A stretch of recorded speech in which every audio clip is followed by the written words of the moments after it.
യുവരാജ് ഗോകുൽ, ഇവിടെ ഇപ്പോൾ ഇടതിൻ്റെയും വലതിൻ്റെയും രണ്ട് മുന്നണികളുടെയും പ്രതിനിധികൾ സംസാരിക്കുന്ന ഘട്ടത്തിൽ ഇത് കേവലം പ്രാദേശികമായിട്ടുള്ള ചില നീക്കുപോക്കാണ്. ആദ്യഘട്ടത്തിൽ അവർ പറയുന്നത് അങ്ങനെ ഒരു സഖ്യമില്ല എന്നുള്ളതാണ്. പക്ഷേ സഖ്യത്തിൻ്റെ ചില കണക്കുകൾ സൂചിപ്പിക്കുന്ന ഘട്ടത്തിൽ ചർച്ചയിൽ തന്നെ സൂചിപ്പിക്കുന്നത് പ്രാദേശികമായി അവിടുത്തെ ചില പ്രത്യേക സാഹചര്യങ്ങൾ കൊണ്ട് രൂപപ്പെടുന്ന ചില സഖ്യങ്ങളോ ധാരണകളോ ആകാമെന്നുള്ളതാണ്. അല്ല, അതിനകത്ത് അതാണ് ഞാൻ കൈ ഉയർത്തിയത്. അദ്ദേഹം പറഞ്ഞു അത് പ്രാദേശികമാണ് എന്നുള്ള കാര്യം.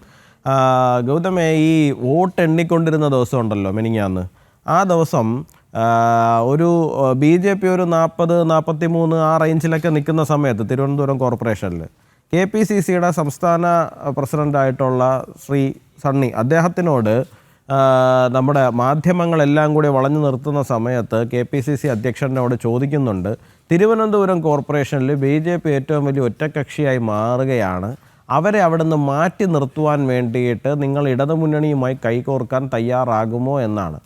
ഇപ്പോൾ ശ്രീ റോണി പറഞ്ഞ പോലുള്ള മറുപടിയൊന്നും അല്ല അദ്ദേഹം പറഞ്ഞത്. പകരം അദ്ദേഹം പറഞ്ഞത് BJPയെ മാറ്റി നിർത്തുവാൻ അങ്ങനെ ഒരു കാര്യം ആവശ്യമുണ്ട് എന്നുണ്ടെങ്കിൽ അത് തീർച്ചയായിട്ടും ചർച്ച ചെയ്യപ്പെടേണ്ടുന്നതാണ്, നമ്മളത് പരിഗണിക്കും എന്നുള്ള നിലയിലാണ് അദ്ദേഹം ആദ്യത്തെ റൗണ്ടിൽ മറുപടി പറയുന്നത്. പിന്നെ 50 സീറ്റിലേക്ക് വന്നതോടുകൂടി പിന്നെ ആ ചർച്ചയുടെ പ്രസക്തി ഇല്ലാണ്ടായി പോയി എന്നുള്ളതേ ഉള്ളൂ. അത് പ്രാദേശികമാണോ എന്നെനിക്കറിയില്ല. ഇനി റോണിയാണോ ഔദ്യോഗികം, അത് KPCC സംസ്ഥാന അധ്യക്ഷൻ പ്രാദേശികമാണോ എന്നൊന്നും എനിക്കറിയില്ല. പക്ഷേ നിങ്ങളുടെ സംസ്ഥാന അധ്യക്ഷൻ തന്നെ കേരളത്തിലെ മുഴുവൻ മാധ്യമങ്ങളും കേൾക്കെ, കേരളത്തിലെ മുഴുവൻ ജനങ്ങളും കേൾക്കെ അത്തരമൊരു സാധ്യതയും സാഹചര്യവും ഉണ്ട് എന്നും അത്തരമൊരു ചർച്ചയ്ക്ക് പ്രസക്തിയുണ്ട് എന്നുള്ള കാര്യവും പറഞ്ഞതാണ്. അപ്പോൾ സംസ്ഥാന തലത്തിലൊന്നല്ല, നിങ്ങൾ ദേശീയ തലത്തിൽ തുടങ്ങിയതാണ്. ദേശീയ തലത്തിൽ തുടങ്ങി സംസ്ഥാന തലത്തിൽ അതങ്ങ് താഴെ പ്രാദേശിക തലം വരെ പോയി നിൽക്കുന്നു എന്നുള്ളതാണ്. അപ്പോൾ നിങ്ങൾക്ക് അതിനെ അടച്ചാക്ഷേപിച്ച് അങ്ങനെ മുമ്പോട്ട് പോകാൻ സാധിക്കും എന്നൊന്നും ഞാൻ വിശ്വസിക്കുന്നില്ല. പിന്നെ നിങ്ങളിപ്പോൾ തൽക്കാലത്തേക്ക് ഇത്തരം ന്യായീകരണങ്ങൾ പറയുന്നതാണ്, അത് മറ്റൊന്നും കൊണ്ടല്ല. 2026 നിയമസഭാ തെരഞ്ഞെടുപ്പ് പടിവാതിലെത്തി നിൽക്കുന്നത് കൊണ്ട് മാത്രമാണ്.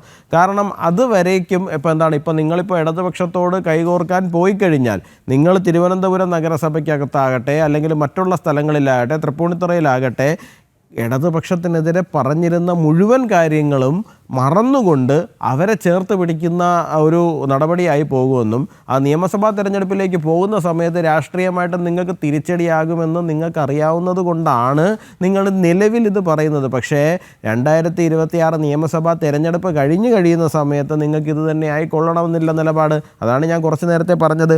2020 BJPയെ സംബന്ധിച്ചിടത്തോളം തിരഞ്ഞെടുപ്പ് കഴിയുന്ന സമയത്ത് 23 പഞ്ചായത്തുകളിൽ ഒന്നുകിൽ ഏറ്റവും വലിയ ഒറ്റക്കക്ഷി അല്ലാന്നുണ്ടെങ്കിൽ ഭരണം എന്ന് പറയുന്ന സാഹചര്യത്തിൽ നിന്ന് തിരിച്ച് 13ലേക്ക് പോകുന്ന സാഹചര്യം വന്നത് ഈ പറയുന്ന പോലുള്ള അവിശുദ്ധമായ കൂട്ടുകെട്ടുകൾ നിങ്ങൾ പഞ്ചായത്ത് തലത്തിൽ ഉണ്ടാക്കിയത് കൊണ്ടാണ്. മുനിസിപ്പാലിറ്റികളിൽ നിങ്ങൾക്ക് അതിനുള്ള ശക്തി ഇല്ലാതിരുന്നത് കൊണ്ട് മാത്രമാണ് BJPയുടെ ഭരണം 5 വർഷവും അവിടെ തുടരുന്ന സാഹചര്യം ഉണ്ടായത്. അതുകൊണ്ട് നിങ്ങൾ ഇപ്പോൾ പറയുന്നതൊന്നും അല്ല നിയമസഭാ തെരഞ്ഞെടുപ്പ് കഴിയുമ്പോൾ പറയുന്നത്. നിയമസഭാ തെരഞ്ഞെടുപ്പിന് മുമ്പുള്ള നിങ്ങളുടെ പ്രശ്നം എന്ന് പറഞ്ഞു കഴിഞ്ഞാൽ നിങ്ങളിപ്പോൾ പബ്ലിക്കായിട്ട് ഓപ്പണായിട്ട് കൈ കൊടുക്കാൻ പോയി കഴിഞ്ഞ് കഴിഞ്ഞാൽ തീർച്ചയായിട്ടും ഈ പറയുന്ന സ്വർണം കട്ടത് മുതലുള്ള സകല കാര്യങ്ങളുടെയും പാപം നിങ്ങളുടെയും കൂടെ തലയിലാകും എന്നുള്ളത് കൊണ്ടാണ്. അല്ലാണ്ട് അതിനകത്ത് മറ്റൊരു നയവും ഉണ്ട് എന്ന് ഞാൻ വിശ്വസിക്കുന്നില്ല.